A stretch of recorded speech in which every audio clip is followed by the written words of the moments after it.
Hello friends, இன்றைக்கி Kerala style கடலைக்கறி எப்படி செய்கிறதுன்னு பார்க்கலாம். இதை பார்க்குறதுக்கு முன்னாடி இந்த சேனலுக்கு சப்ஸ்கிரைப் பண்ணலைன்னா சப்ஸ்கிரைப் பண்ணுங்கள்.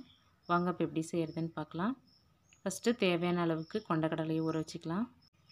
இதுக்கு கருப்பு கொண்டக்கடலை இல்லை ஒயிட் எது வேணாலும் எடுத்துக்கலாம். நான் ஒயிட் கலர் எடுத்துக்கிறேன். இதை கழுவிட்டு தண்ணி சேர்த்து 8 மணி நேரம் ஊற வச்சுக்கலாம். நைட் ஊற வச்சோன்னா காலை செய்கிறதுக்கு நம்மளுக்கு கரெக்டாக இருக்கும். 8 மணி நேரத்துக்கு அப்புறம் பாருங்கள், நல்லா ஊறி வந்திருக்கு. இது குக்கரில் சேர்த்துட்டு தேவையான அளவுக்கு உப்பு தண்ணி சேர்த்து 5 விசில் விட்டு எடுத்துக்கலாம்.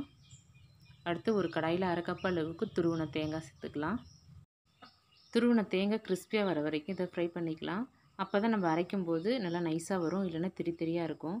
பாருங்கள், இந்த அளவுக்கு நல்லா கிறிஸ்பியாக வந்ததுக்கப்புறமா அடுப்பு ஆஃப் பண்ணிக்கலாம். அடுத்தது ஒரு கடாயில் 2 ஸ்பூன் அளவுக்கு தேங்காய் எண்ணெய் சேர்த்துக்கலாம்.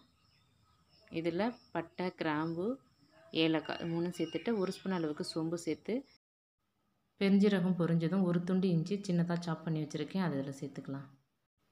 இஞ்சி வதங்கினதும் ஒரு பெரிய சைஸ் வெங்காயத்தை கட் பண்ணி வச்சுருக்கேன், அது இதில் சேர்த்துக்கலாம். வெங்காயம் கிளாஸ் மாதிரி வதங்கினதும் 2 மீடியம் சைஸ் தக்காளியை அரைச்சி விழுதாக இதில் சேர்த்துக்கலாம். இந்த தக்காளி வதங்கிறதுக்குள்ளே வறுத்த தேங்காய் துருவலில் காரத்துக்கு ஏற்ற மாதிரி மிளகாய்த்தூள், வீட்டிலே செஞ்ச கரம் மசாலா, மஞ்சத்தூள், இது கூடவே கொஞ்சமாக தண்ணி சேர்த்து நம்ம விழுத அரைச்சிக்கலாம். தக்காளி வதங்கினதும் இந்த விழுதை இதில் சேர்த்துட்டு நல்லா மிக்ஸ் பண்ணிக்கலாம். நம்ம கொண்டக்கடலை வேக வச்சுருந்தோம்ல, அது நல்லா வெந்திருக்கும். பாருங்கள், இந்த அளவுக்கு நல்லா வெந்ததும் நம்ம இதில் ஆட் பண்ணிக்கலாம்.